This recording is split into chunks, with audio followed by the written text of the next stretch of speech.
I'm your host, Kurt Sandvig, and welcome to Paranormal Almanac.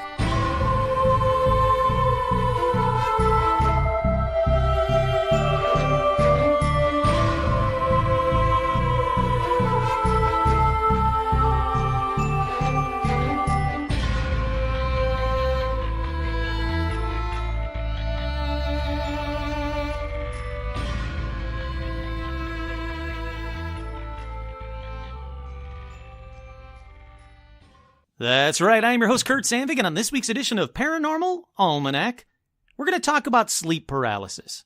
What is it? Why does it happen? What do people see or feel when it happens?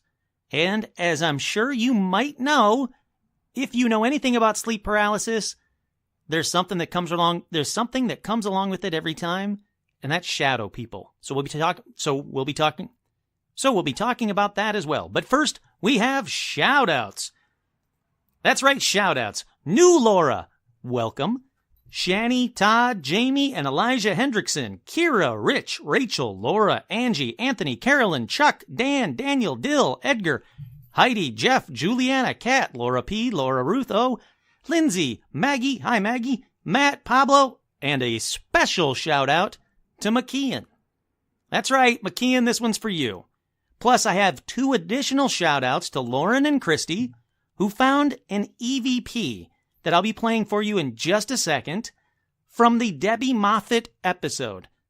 The Debbie Moffat episode, which is like 20 episodes ago, I had listened to a million times when I was editing it, and they found an EVP that stunned me so much that I couldn't believe. Well, you know what? Let's just listen to it right now. All right, you're first going to hear Debbie, and she's talking about... She's going to have us clean it out. Right after she says clean them out the second time, I believe it is, you'll very clearly, at least in my opinion, hear the words, take them all. So listen for that. I'm going to play it a couple of times after that. Hopefully you guys can hear it. She had us clean out one of the room upstairs that was the main room like his bedroom. Okay, she had us clean it out, take all the furniture out. Clean it out, take One more time. She had us clean out one of the room upstairs that was the main room like his bedroom. Okay, she had us clean it out, take all the furniture out. Clean it out, take. Did you hear it? I played it a few times there. First starts off with Debbie Moffat telling a story.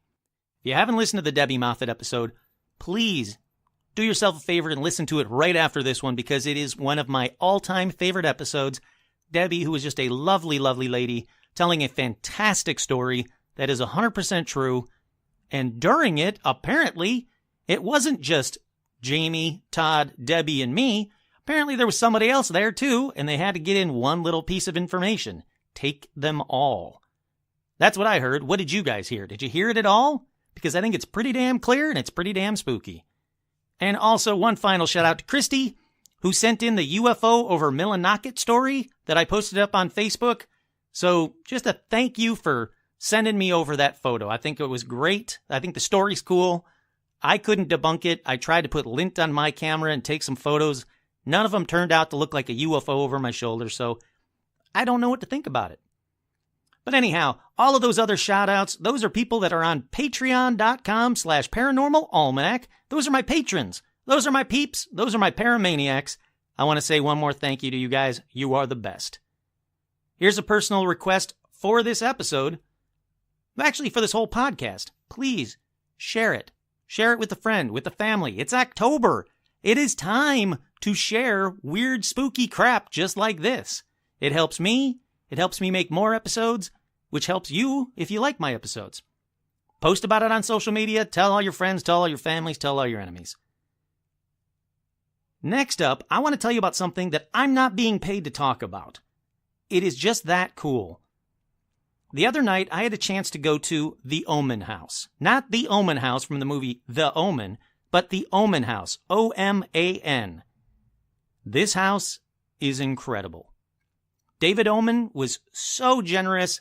He let me come into the house. He gave me a private tour. We did a mini private investigation. Then we had a private interview. He was very generous, very nice, very willing to let me go and try and debunk a couple of things and move stuff and play with stuff. and look at stuff. He was cool as hell about it. So, David, thank you. And if you guys, and I should probably tell you what it is. So the Omen House is the house that was built on the side of a cliff on Cielo Drive. If that doesn't sound too familiar, well, 5 murders happened on Cielo Drive way back in the day. The Manson followers killed Sharon Tate and 4 other people. It was horrific. It was brutal. I'll be talking about it more on the David Omen episode that should be coming up very soon. But, like I said, he allowed me to walk through his house, and he'll allow you to walk through his house too, because on October 13th, that's right, October 13th, coming up very soon, go to The Omen House. That's O-M-A-N, theomenhouse.com. You can get your tickets for $99. It's a 7-hour investigation with food and drinks, and I'm talking a huge spread too. He really puts it all out there for everybody. Shows you around, shows you some footage of EVPs and things moving. The house is all rigged up with cameras, so while you're doing your investigation, if something happens, you got it on camera right then and there. And that's right, I said investigation because he allows you to investigate the house, to walk around, to do your own EVP, or do your own EVP sessions. He is willing to say, hey, here's my house. Don't wreck it. Have fun. Enjoy. Try and talk to these spirits. And I got to tell you guys, without spoiling too much of the Omen episode that's coming up, I had some experiences that I cannot explain.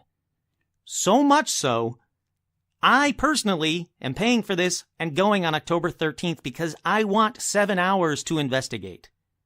7 full hours. If you take any paranormal tour ever, I guarantee you it's an hour, maybe 2 max. And he's given us 7 hours to walk around a very active house with a ton of EVPs. In fact, if you go to the Omen House or if you look up the Omen House on YouTube, you can watch these EVPs and these things moving and what they see and what they find. Sure, I don't believe them all. I'm a skeptic, as you know. But the ones that I wanted to try and debunk when I was at the house, let me just give you a spoiler now, I couldn't debunk them. That's all I'm going to say because I want to save the rest for the David Omen episode. It's a fantastic episode. Putting it together now. Can't wait for you guys to hear it. Go over to theomenhouse.com. Get your tickets now. You'll see me there. We can investigate together. I think that would be a blast. Alrighty, and again, I'm not getting paid to say that. So again, next up, we got paranormal news. And the first story up on paranormal news, sinister hunger stones with dire warnings have been surfacing in Europe. So there's been a record-breaking harshness of summer in Europe. It's been everywhere. I'm sure you've noticed it too. There are ancient stones that people put up called hunger stones that are reappearing in Czechia and also in Central Europe and other parts of Central Europe. These hunger stones traditionally sit below the waterline of the Elbe River, or ELBE, maybe Elbe River, as it flows through the town of Deakin. I'm sure I butchered that. But with water levels hitting record low, the rocks and the words carved into them are being exposed again. And here's what the rocks say. They were dated from 1616, and they simply read, "If you see me, weep." Some of those rocks go all the way back to 1417, talking about dire times. If you will again see this stone, so you will weep. So shallow the water was in the year 1417. It's a dark omen of what's to come because, as I'm sure you know, climate change is real, and it's really happening, and it's bringing back things that we never thought we would see again. And when those things were originally seen, it was horrific times for everyone. The next story up, there is an interactive map that tracks every United States alien sighting since 1940. Now, to get to this map, you have to go to casino.org/UFO-odds. And I'm going to put this on the Facebook as well. But what are your odds of seeing a UFO in the United States? You can click on the state. Odds of seeing a UFO in Alabama are plus 124,700. What about California? 168,700. Michigan? 170,000 to 1. 5,848 total UFO sightings in Michigan. Florida is the state with the lowest odds of spotting a UFO with just 348,500. You can click on any state of the map and it'll tell you what your odds of seeing a UFO in that area. It's also going to tell you a little bit about the UFO sightings. What happened in 1947? What happened in 1948? Whatever the date was of those sightings. I'm on Michigan still, by the way. 1954. Let's see what happened in 1972. There was a couple. 66, there was a couple. I mean, this thing goes into some real cool details about UFO sightings. So if you're interested in the UFO sightings of the United States, this seems to be the place to go. Once again, you can go to facebook.com/paranormalalmanac. I'll add that bookmark there, and I think you guys will dig it. Now, finally, we have one more piece of paranormal news that I was going to save till the next episode, but I want to talk about it now. The Loch Ness Monster, you know I hate that term, Nessie, was spotted by a mom searching Google Earth. Now, apparently there are a couple of Google Earth photos of the Loch Ness, and this Ohio mother named Lisa Stout was searching through or browsing through Loch Ness in the program because she'd been searching for Nessie on and off for the past few weeks, spending an hour or so a week on Google Earth, as well as other places, to see if she could find Nessie. Well, on the 13th, it doesn't say 13th of what, so I'm going to say 13th of September. On the 13th at 9:45 a.m., I got my daughter off to school and began to search for Nessie when I noticed a cluster of pictures taken by an underwater Earth contributor, all in one area near the Loch Ness Highland Resort in Fort Augustus. And it's interesting. There's a photo from just before this picture. So there's pictures in sequence. One just before, there's nothing there. Sure, you can kind of see like a little branch sticking out and that kind of stuff, but nothing Nessie-shaped. Then you click the next photo, and I'll be damned if it doesn't look like something is sticking its head up out of the water and looking towards the right, I guess. The left, facing the left of the camera. And when you blow it up, it does really look like Nessie is sticking her head out of the water and looking at the camera. Not necessarily the camera, but just looking around. I'm not saying this is a photo of Nessie at all. I'm just saying it's a very interesting photo that might be Nessie. I don't know. I can't tell you. So if you want to see that one will also be on facebook.com/paranormalalmanac. I don't know how to put it. Well, I guess I can just take a screenshot of it, and I'll put that on the Instagram as well. So with all of that, let's get right to a very popular topic. And I'll be honest, it's not one that I was really planning on doing because I never experienced it. All right, maybe once, but not like some of you. Like, I really didn't know personally too much about sleep paralysis. But one of the perks of being a patron is you can give me a topic to do.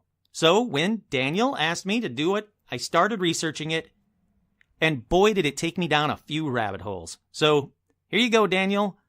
Complete with listener experiences from some of you, I give you the episode of Sleep Paralysis. I guess I should start this off with what is sleep paralysis? In case you don't know, sleep paralysis is also known as old hag. I'll get to that in a bit. And it's a phenomenon that is known by cultures all around the world. I'll be honest, I couldn't find a single culture that doesn't talk about sleep paralysis or a time in our written history that doesn't describe it. Now, the reasons vary through time, but it's always been there. Simply put, sleep paralysis is when during awakening or falling asleep, a person is aware but unable to move or speak. Researchers believe sleep paralysis is caused by a disturbed rapid eye movement cycle because it mostly happens as people are falling into or coming out of REM sleep. During that stage, their brains normally paralyze their muscles so you don't get up and act out your dreams. That makes sense to me. Thank God for that. But during sleep paralysis, the sleeper is awake or half awake and so is aware she cannot or he cannot move, but even though they can't move, they can look around. Their body's frozen, they're half awake, they can look around. As far as they can tell, they're awake but paralyzed, hence sleep paralysis. Now, when you're in the dream state, though, a part of your brain called the amygdala is already heightened and working. And this is why when you do have sleep paralysis, this is what supposedly, I'm going through the scientific explanation first. Supposedly, the amygdala, you're heightened, you're aware, and you're awake and you panic because you can't move. The amygdala goes into overdrive. It's called hypervigilance. Your brain goes bonkers, basically, and somehow, I don't get it, but let's go with it, somehow sleep paralysis and hallucinations occur. And it's not rare either. In fact, it's fairly common, and some research suggests around 50% of people have experienced it at least once, with a large portion of them experiencing it over and over again. Like I was saying, this has happened throughout all of recorded time. When I started going down this rabbit hole, if there's written history, they talk about sleep paralysis in some way, shape, or form. Symptoms of sleep paralysis have been described in many ways, mostly religious until very recently, but we'll get to that, and attributed to an evil presence. I'll be honest, even now, it's attributed to an evil presence.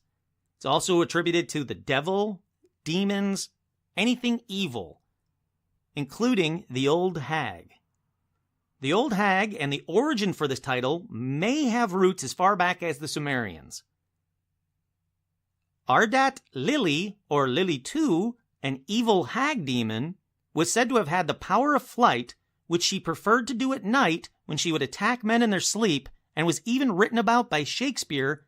And Lilith was also a woman thrown out of Eden by God, so it references her too. Fun fact, that Lilith flew away and is now the eater of children, hers and others alike.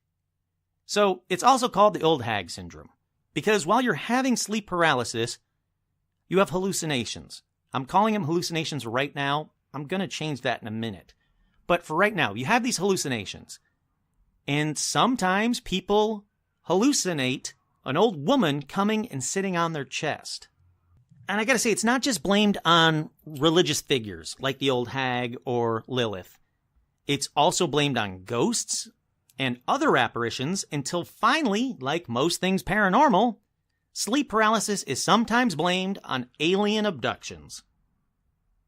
It's also blamed on the mare, which, fun fact, is where the word nightmare comes from, and it's a succubus who comes to victims at night.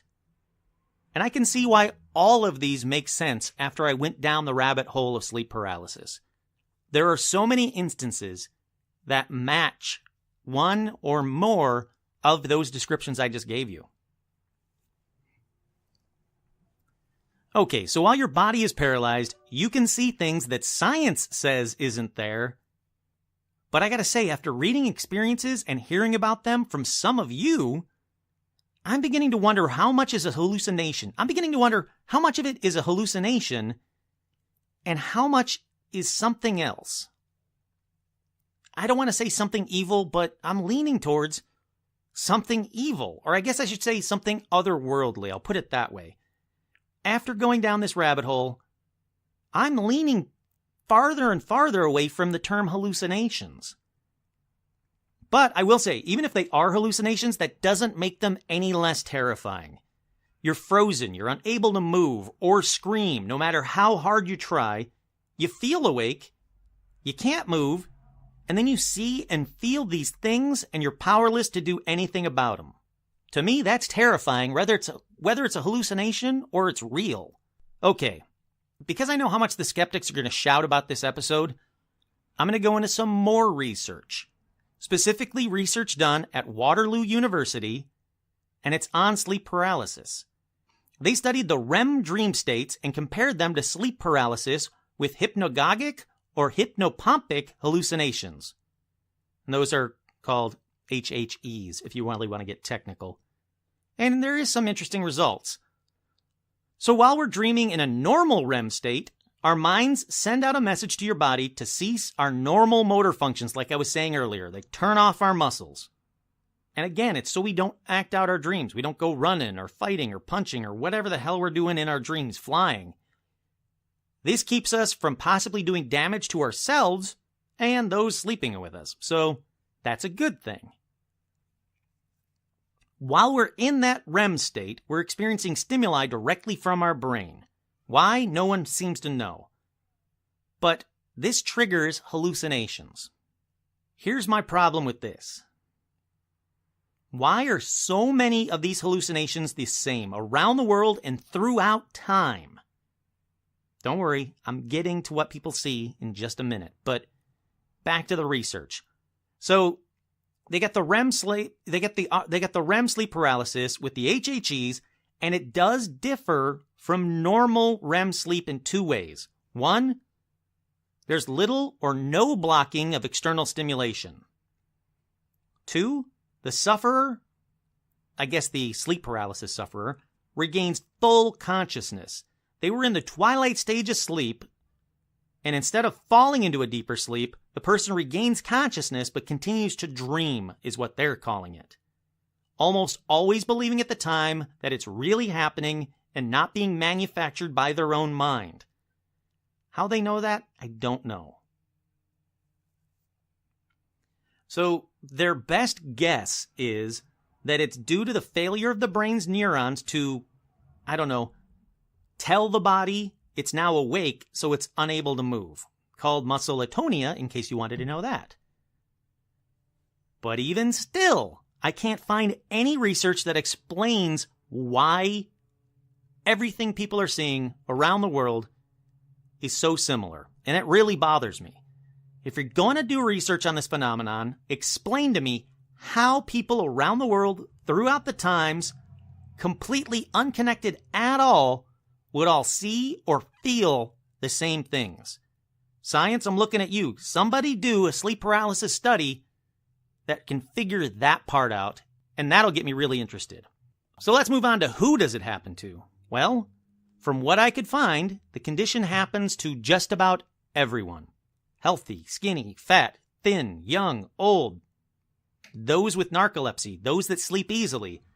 Sometimes it does seem to run in families, but other times it's only one member of the family. The most common thing I could find, across the board, after weeks and weeks of research. You can ask Daniel. I took my time on this one because I wanted to get it right. For him and for you guys. The most common thing I could find seemed to be stress. When a person was more stressed, sleep paralysis seemed to happen more to them. Now, other studies I could find also found links between social anxiety or panic disorders and sleep paralysis. Let's get to what people see. Finally, I've been hedging around it for too long. Let's actually get into it and talk about what people see. Oh yeah, I'm like 24 minutes into this episode. All right. So, a person is asleep. Most seem to be asleep on their back, but that didn't surprise me at all since a lot of people sleep on their backs. I don't think it matters. But anyhow, they're asleep. When this thing, either a shadow person or sometimes even a black creature or a black cat, enters the room, sits on their chest. They can feel the weight of it. They can see it. Imagine being unable to move while this thing, even if it is a black cat, especially if you don't own one, comes and sits on your chest and you can feel the weight of it on your chest. It gets worse because sometimes these shadow people even choke or smother the person. And let's focus on shadow people for a minute because they are the main creatures seen during sleep paralysis. Sometimes they're just shadows in human shape. Sometimes they're shadows that can morph into human shape. Sometimes they're just amorphous blob shadows that can come across the room, stop being a shadow against the wall, and just be a shadow standing over you or floating over you. Other times, they're even more formed, and this is when it gets weird. Not that it hasn't gotten weird yet, but to me, this is when it gets weird because of so many people who have seen them like what I'm about to talk about. Sometimes, they have fedoras and long coats on. What the hell is that about? What causes people from around the world throughout time to see a shadow person with a long coat and a fedora on coming at them. People nowadays, most people nowadays, I would assume, I'll say, you know what, people 24 and under probably have never really seen a fedora in real life. Not a douche fedora, not like, a Kevin Federline fedora, like a proper fedora, like an Indiana Jones fedora. I would hazard a guess that some people listening to this podcast right now have never seen a fedora in real life. Yet, they see shadow people wearing these fedoras and long coats. Like I also said, sometimes it's just an old woman. An old woman that you don't know, that you don't recognize, will come into your room, or just appear in your room, or come out of your closet, or come out from side, like just appear rising up next to your bed. And when these people that are suffering the sleep paralysis, when they focus on the old woman's face, it starts to distort. That's creepy. People sometimes don't see anything at all, but they can hear things just outside their field of vision. Remember, they're paralyzed here.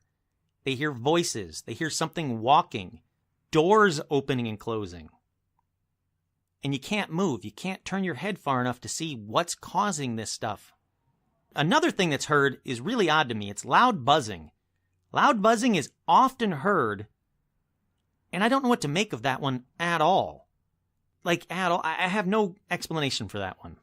Now, some people who take sleep paralysis way too easily, who have no problem with the shadow people, some people say that this is just the first step to an out-of-body experience. But that's going to be another episode. You're going to have to wait for out-of-body experiences because we're stuck here, frozen in time, just like a sleep-paralyzed person, talking about sleep paralysis and shadow people. I'm going to get to some amazing listener experiences in just a second. But first, let's explore some sleep paralysis and shadow people from around the world. And let's start in Thailand, because in Thailand, people refer to the being as Phai or Phai which means ghost covered, and Phai Khao, which means ghost possessed. In Japan, they're known as Kananishi Bara. I'm sure I butchered that. But that means the state of being totally bound as if constrained by metal chains. That's a pretty good definition of sleep paralysis as far as I'm concerned. In Brazil, it's known as pisadeira. Pisadeira is described as a crone with long fingernails who lurks on roofs at night and tramples on the chest of those who sleep on a full stomach with the belly up. That's very specific. In Portuguese, it's Frandijo da Mão Furada. Literally, when you say it properly anyway, literally it means little handhole friar. The fuck does that mean? I have no idea. It's said that Frandijo would enter people's bedrooms and place his heavy hand upon their chest, preventing them from screaming. In Mexico, it's known as Se me subió el muerto. Again, when said properly, it's translated as dead body climbed on top of me. And that's pretty terrifying. Let's go back to ancient Rome. It was called Nocturna Oppressio, which sounds like a Harry Potter spell to me, but actually, it was an incubus, which is a demon or a malevolent spirit. In many cultures, the nightmare, also known as the classic, I'm going to get this one so wrong, Onirodinia, was due to a giant or a dwarf, a terrible woman or a man, that, taking advantage that one is asleep, would sit upon their stomach and pressure their thorax, disturbing one's breathing. To the Greeks, it's known as Ephialtes. Ephialtes? Ephialtes. And that is really roughly translated, especially the way I said it, to pounce upon someone. Now I'm going to stop there. I think I've butchered enough languages and names for one episode, so like I said, no matter where you go, what time, throughout history, the stories are alarmingly similar. Did you guys happen to see the photo that I posted on Facebook and on Instagram that was teasing this episode? Some of you got it right off the bat, and good on you. Yes, that painting is a painting of sleep paralysis, or of a demon sitting on a person's chest. But it's regarded as one of the best paintings of sleep paralysis, and I kind of have to agree. Like I said, I do have some listener experiences, but let me read a couple from the internet that I found that are equally as great. The first one says, my mom grew up in a tiny Mexican village. One night she woke up to a dark, demon-like figure sitting on her chest, and she could not get up. Fearing for her safety, her young son, who was awake playing in her room at the time, she said, go. So somehow she could move her mouth enough to actually talk or scream. Most, if not all, sleep paralysis cases, you can't even scream. You're frozen in fear without being able to scream out. But this woman somehow told her son to go. So go he did to the neighbor's house, and he asked for help. Now, he looked over, didn't see the demon, said okay, and went next door. The demon then turned back to this mom and started to taunt her. She just swore at it and tried not to be afraid until finally it stood up, climbed off, and walked out through the walls. As soon as it was gone, she could move again, so she went outside to the neighbor's house where her son was, but stopped to see the whole village standing outside their doors with baseball bats and kitchen knives. She asked what happened, and they all claimed to see a dark figure walk straight through her walls, through all the walls of the houses down the street. This next one says, I had a couple of very similar experiences as a kid. One night I woke up and could see the tail of a ginger cat walking at the end of my bed. The cat would have had to have been huge. Another time I woke up and my bedroom door was open. Through the crack in the door, I could see a dark silhouette walking around. I remember it as having some kind of big afro and was child-sized. 2 for 2, some really strange-ass sleep paralysis stories. The next one says, I've had sleep paralysis literally hundreds of times. To me, it's usually a slick, black, alien-type creature about 4 feet tall. Although I've seen a Grim Reaper type as well. I don't tend to get auditory hallucinations, so keeping my eyes closed pretty much negates the entire experience, except for the actual feeling of paralysis. And I gotta say, I heard that from a lot of people. After hundreds and hundreds of times of this happening to people, they know not to panic, because panicking makes it worse. And they know they can just close their eyes, and hopefully it'll pass fairly quickly. This next one says, here's a tip to other people that suffer from sleep paralysis. Does flicking your toes work for you? I usually have minor motor control of my toes, and I'm able to break myself out of the paralyzed state by flicking my toes together, which creates enough stimulation to break through the paralysis and wake me up. All right, so those were some cool ones from the internet, but now here's some even cooler ones from listeners of Paranormal Almanac. You asked for some stories regarding sleep paralysis. I do have a series of events that have happened to me for a period of about 8 months. This occurred 5 years ago, and every time I tell someone, it makes my skin crawl, and it feels super real all over again. I'm not sure where to start, but it happens the same way every time. I'm suddenly standing in the corner of my room I was living in. I look across the room, and I see myself laying in bed, wide awake, staring at a window. From the corner of the room, I watch this terrifyingly creep monster thing glide through the window. They go on to say this window is closed and the glass does not break. This quote-unquote thing glides over the floor and perches on top of the version of myself that's lying on the bed. They said, sorry if it's confusing, I see myself on the bed from the corner, so I guess it's an out-of-body experience and sleep paralysis. Now I watch as this lumpy, faceless creature begins to devour my body on the bed. I try to scream and move, but I'm stuck in the corner, and I feel so very awake. This dream, if you will, was so vivid I could smell the blood every time I had it. I never remember waking up, I just know that suddenly I wasn't in the corner watching the above events unfold. It was so surreal and vivid that I actually had to stop sleeping upstairs for a while. That's amazing. Next one. I've had sleep paralysis for years. Anyhow, one night, a while ago, I had sleep paralysis and I could see things moving in the mirror across my room, scratching in my walls, and my ears felt like I was underwater.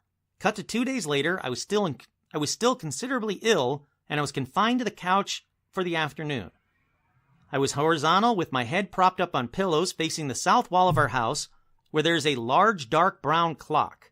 My mom, who had been staying home with me to make sure I didn't go back into shock, had to run an errand to the neighbor's house. 2 minutes after she left and I was alone in the house, I became completely paralyzed on the couch. I tried to scream, and I couldn't. I tried to get up to call for help, and I couldn't. And then it was like my eyes got locked onto the clock, and my breathing became very deep and controlled. At this point, my body started to shake, and my head had similar motions to that of a bobblehead. As I was forced to stare at the clock, blackness started closing in around in a circular shape. And just before the shadows and blackness hit the edge of the clock, my mom came around the corner into what would have been my normal line of sight, and the darkness snapped back like it had been burned, and my mom said I looked so scary. My eyes were completely glazed over, and my body was just shaking. They took me to the hospital again, but by the time we reached the university, I was pretty much back to normal.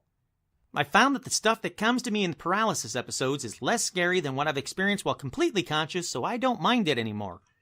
That's pretty telling, and that's pretty amazing as far as I'm concerned, that you can go through an experience like that over and over and over again and just stop minding it.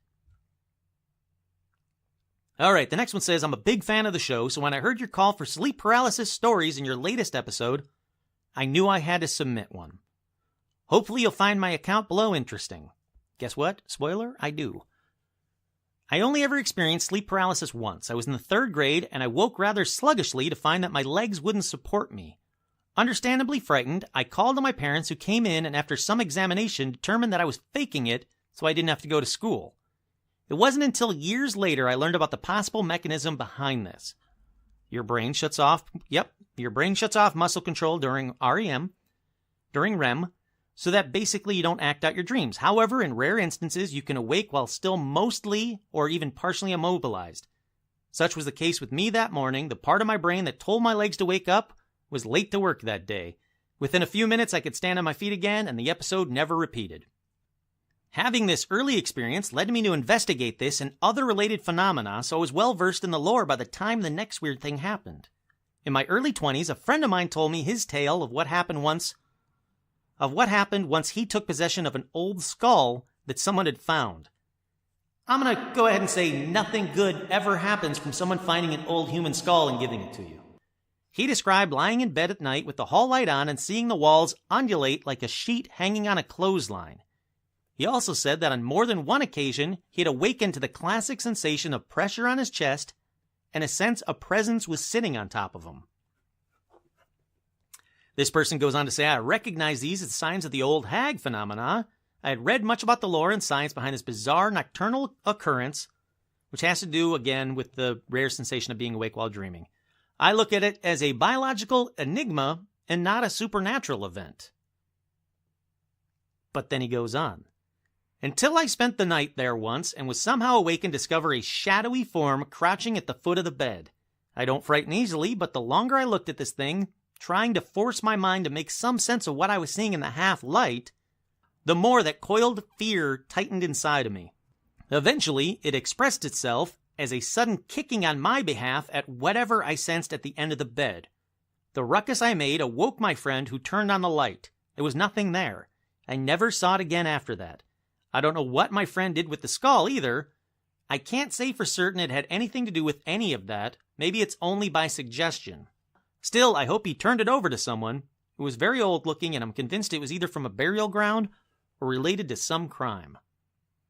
Yeah, how's that one for you? That was from a listener, and holy crap. Okay, this next one. Hey, had a couple of sleep paralysis experiences I can't quite explain. I know that it's the mind being awake while the body is asleep and hallucinations and everything, but a couple of times it was too real and I don't know what to think. This one time I was lying on my back with my head propped up on the pillow so I could see my feet. I saw my bedroom door open and then close, but nothing did and no one was there. But nothing did it and no one was there, or so I thought, because I then saw a cat-sized creature crouching at the base of my bed. This thing slowly crawled up the sheets, up my legs, and I could feel the pressure and finally onto my chest. It just sat on my chest, looking at my face, and it was very close. The odd thing was I couldn't make out the face very well, but he did stare deep into the eyes while paralyzed. All of a sudden it jumped down like it was startled, and I could move again, and I looked everywhere, but it was gone. Another time, I saw a shadow man walking around my room as if searching for something. Every so often, it would look over its shoulder at me and then keep walking. Finally, I guess it was a he, disappeared behind my open door. It was terrifying. Yeah, those are both terrifying.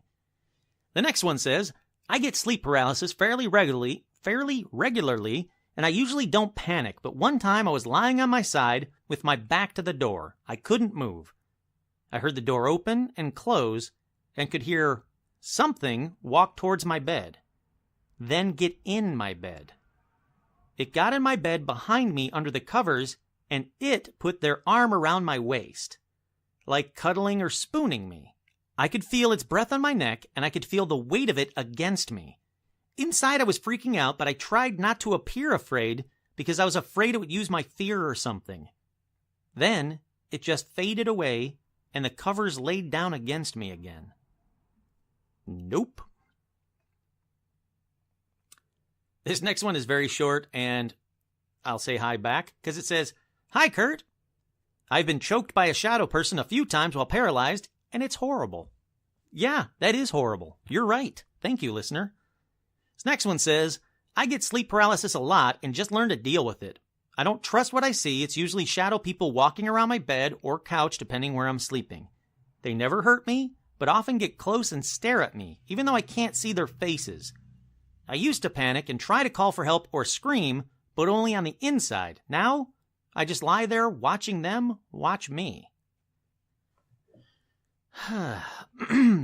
This next one says, my shadow person has a hat on, like a 50s fedora, and it sometimes moves me, drags me to a different position, or a different part of the bed, or it makes a lot of noise even though it never wakes anyone else up in the house. The worst is when he holds me down. The pressure is so real and so much like it's one day going to crush me. So yeah, there is a listener story with the fedora. I don't get that. This next one says, when I have sleep paralysis, it's not a shadow person, but an old man with a crazed grin. Yeah, that's worse. It goes on to say, they go on to say, I can see him clearly. He is a white-skinned old man in a suit, and he walks through the door into my room and smiles as he walks up and feels like he's crushing my chest. The only thing I can move is my eyes, and I just keep screaming to myself, wake up, wake up, wake up. This next one says, Hi, Kurt, love the show. Well, I love you back, and hi. For me, it's when I'm stressed. The more I'm stressed, the more it's real. I never see anything, but I can feel invisible hands on my chest, shoulders, running its fingers through my hair. It's disgusting. I can feel the weight of it on my chest or back, depending how I'm sleeping, and I can feel the warmth of it the entire time. Yeah, that's disgusting. This next one says, my shadow person is an old lady. She doesn't hurt me, even though she scares the hell out of me. She just sits on my bed and watches me whenever I have sleep paralysis. I don't know who she is or why she does it.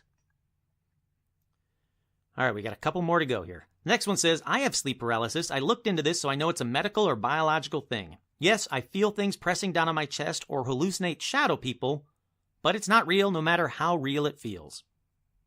For your sake, I hope that's very true. Actually, for all the sleep paralysis listeners' sake, I hope it's not true. This next one says, whenever it happens to me, which is a lot but getting rarer, I always see a man dressed in all black come out of my closet and stand over me while I try and scream and move, but I can't. And this one says, the worst one that happened to me was when I was facing my husband and it happened. I could see my husband sleeping and the cat-like creature crawled up onto my bed and sat on his chest and looked at me.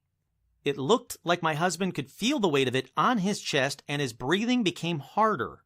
Then the cat jumped off of him over me and I could hear it run across the floor and my husband's breathing returned to normal.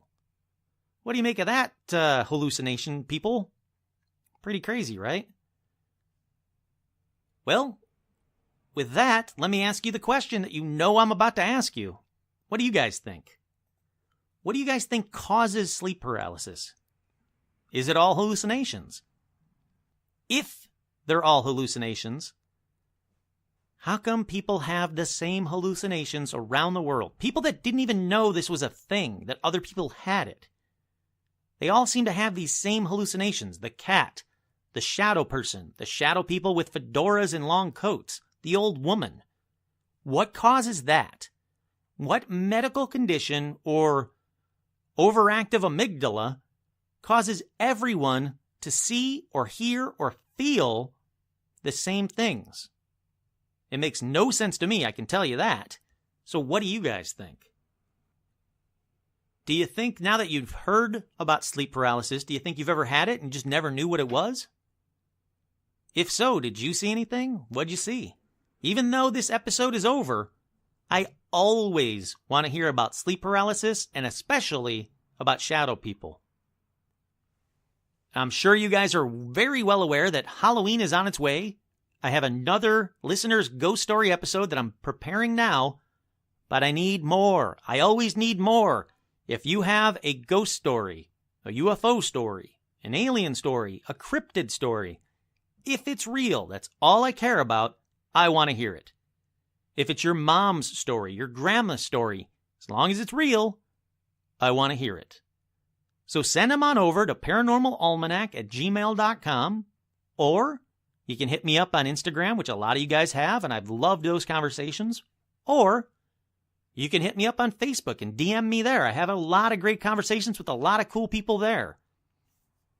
I had a couple of conversations on Instagram and on Facebook where people thought I was going to get angry or upset that they had different opinions of their stuff than I did. Trust me, guys, I don't. I welcome all opinions. As long as you're not making fun of a guest or a listener ghost story or a listener story, which hasn't happened yet, but as long as you're not doing that, I don't care. I want to hear from you. I love chatting with all you guys. It might take me a little bit to get back to you, but I promise I do my best to get back to all of you. Before we go, once again, if you want to see me on October 13th, go to the Omen House, O-M-A-N, omenhouse.com, and for $99, you get a 7-hour investigation with me. Plus, we get drinks and snacks, and I'm telling you, it looks like a good spread. I'm looking forward to it. I really am. Once again, I'm your host, Kurt Sandvig, and this has been another edition of Paranormal Almanac.